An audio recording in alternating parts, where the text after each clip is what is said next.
దేవునికి మహిమ కలుగును గాక. మరొక పర్యాయము దేవుడు మిమ్మల్ని ఈ విధంగా ఈ యూట్యూబ్ ఛానల్ ద్వారా చూడడానికి ప్రభు కృప చూపించారు. మీ అందరూ బాగున్నారా?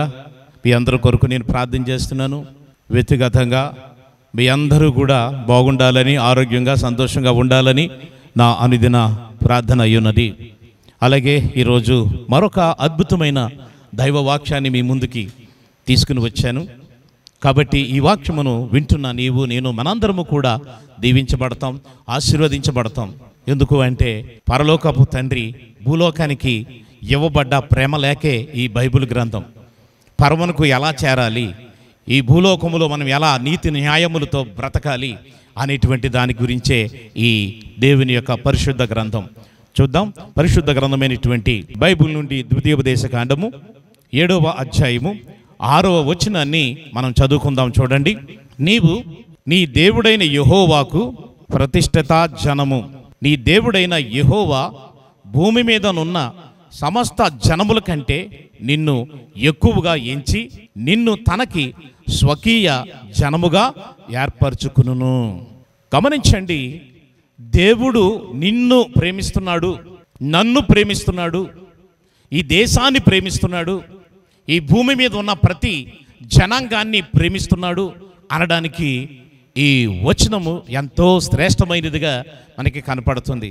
ఎందుకంటే నేను ముందే చెప్పానుగా, దేవుడు భూలోకంలో ఉన్న మనుషులకి ఇవ్వబడ్డ ప్రేమ లేకయే ఈ పరిశుద్ధ గ్రంథము. గమనించండి, చెప్పబడుచున్నటువంటి మాటలు ఏమిటో తెలుసా? యెహోవాకు నీవు ప్రతిష్ఠిత జనాంగమై ఉన్నావంట, స్వకీయ జనముగా ఉన్నవట. ఆయన ఏర్పాటు చేసుకున్నాడట. భూమి మీద నున్న సమస్త జనముల కంటే నిన్ను ఎక్కువగా ఎంచాడంట. అంటే గొప్పవాడిగా భూమి మీద, ఈ భూమి ఎంతైతే ఉందో, ఎక్కడ వరకు అయితే ఉందో అక్కడ ఉన్నటువంటి ఈ జనాంగానికి అందరికీ కూడా, అందరికంటే కూడా నిన్ను ఎక్కువగా ఎంచాడట. ఎందుకో తెలుసా? నీవు ఆయన చేతి పని అయ్యున్నావు. ఆయన నిన్ను తయారు చేశాడు, నిన్ను విమోచించాడు, నిన్ను సృజించాడు. గనుక నీ మీద ఆయనకి సర్వ హక్కులు ఉన్నాయి. నా ప్రియ సహోదరి, సహోదరుడా, ఇది వింటున్నావా? ఒక దేవుని బిడ్డగా, ఒక క్రైస్తవుడుగా, క్రీస్తుని అంగీకరించిన వాడుగా నువ్వు ఉన్నట్లయితే ఈ వాగ్దానము లేక ఈ వాక్యము నా కొరకే దేవుడు మాట్లాడుతున్నాడు అని నమ్మితే, నువ్వు స్వకీయ జనాంగముగా ఉంటే, దేవుని సొత్తైన ప్రజగా నువ్వు ఉండగలిగితే, ఈ భూమి మీద ఉన్న సమస్త జనముల కంటే నిన్ను హెచ్చుగా చూడాలనుకుంటున్నాడు, లేక పెద్దగా చూడాలనుకుంటున్నాడు. మనందరికీ తెలుసు, ఇదే గ్రంథంలో ద్వితీయోపదేశ కాండం 28వ అధ్యాయంలో ఆయనకున్న వాంఛ ఏంటో తెలుసా? తన ప్రజలైనటువంటి వారు, ఆనాటి ఇశ్రాయేలు ప్రజలు కానీ, ఈనేటి దినాని క్రైస్తవులు కానీ, దేవుని అంగీకరించిన వారు కానీ, ఎవరైనా సరే ఎలాగుండాలని కోరుకుంటున్నాడు అంటే, ఆయన గొప్పవారుగా ఉండాలి, పెద్దవారుగా ఉండాలి, ధనవంతులుగా ఉండాలి, అప్పిచ్చేవారుగా ఉండాలి.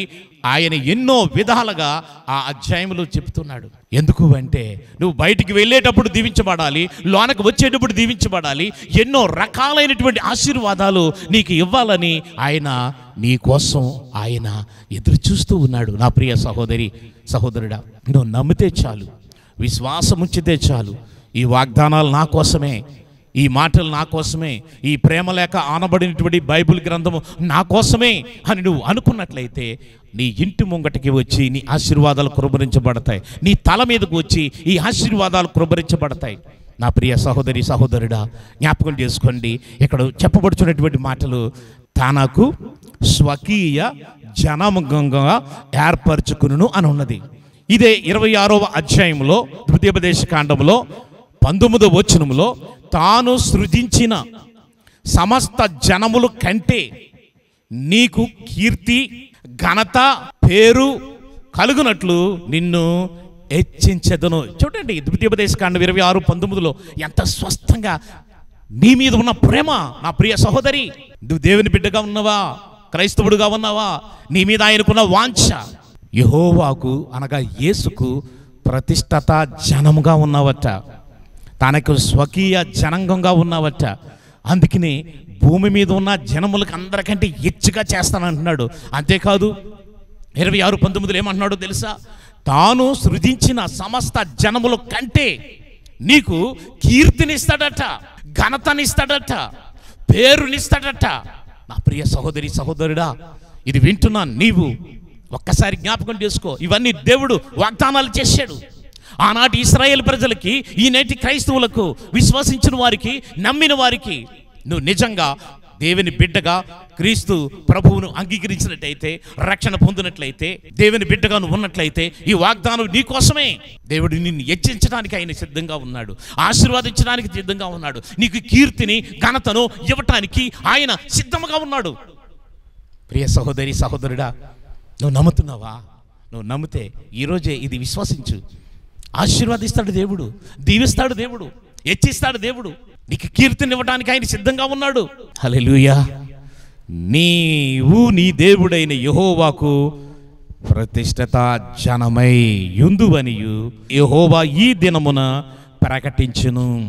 ఇంకొక మాట కూడా జ్ఞాపకం చేద్దాం. చూడండి, నిర్గమకాండములో 19వ అధ్యాయం 5వ వచనములో ఈ విధంగా ఉన్నటువంటి మాటను ఒక్కసారి జ్ఞాపకం చేసుకోండి. కాగా మీరు నా మాట శ్రద్ధగా విని నా నిబంధనను అనుసరించి నడుచుని ఎడల మీరు సమస్త దేశ జనులలో నాకు స్వకీయ సంపర్కమగుదురు. ఏమిటంట? మీరు సమస్త దేశ జనములలో, ఏ దేశంలో ఉన్నా సరే, నువ్వు ఏ కంట్రీలో ఉన్నా సరే, నువ్వు ఎక్కడ నివసిస్తున్నా సరే, నువ్వు స్థానికంగా ఉన్నా సరే, లేక వేరే దేశంలో ఉన్నా సరే, ఏ దేశంలో ఉన్నా సరే, దేవుడు చెబుతూ ఉన్నాడు, మీరు నా మాట శ్రద్ధగా విని నా నిబంధనను అనుసరించి నడుచుని ఎడల మీరు సమస్త దేశ జనములలో. అమ్మే, హల్లెలూయా. ఎంత చక్కని మాట గమనించారా? ఇది వింటున్న నా ప్రియ సహోదరి సహోదరుడా, నమ్ముతున్నావా బైబిల్ని? నమ్ముతున్నావా దేవుని వాక్యాన్ని? నమ్ముతున్నావా దేవుడు పంపించిన ఈ ప్రేమ లేఖని?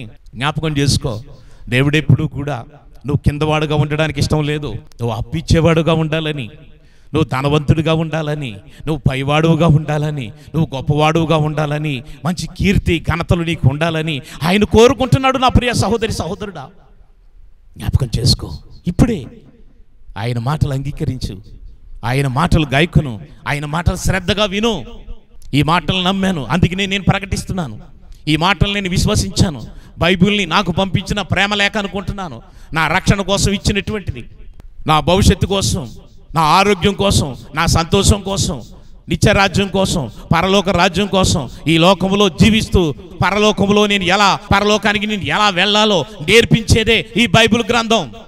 నేను పాపిష్టి జీవితం జీవించకుండా పవిత్ర జీవితం ఎలా జీవించాలో చెప్పేదే ఈ బైబిల్ వాక్యములు. కాబట్టి ఈ బైబిల్ని చదువుతున్నా నీవు, వింటున్నా నీవు, ఒక్కసారి నా ప్రియ సహోదరి సహోదరుడా జ్ఞాపకం చేసుకో.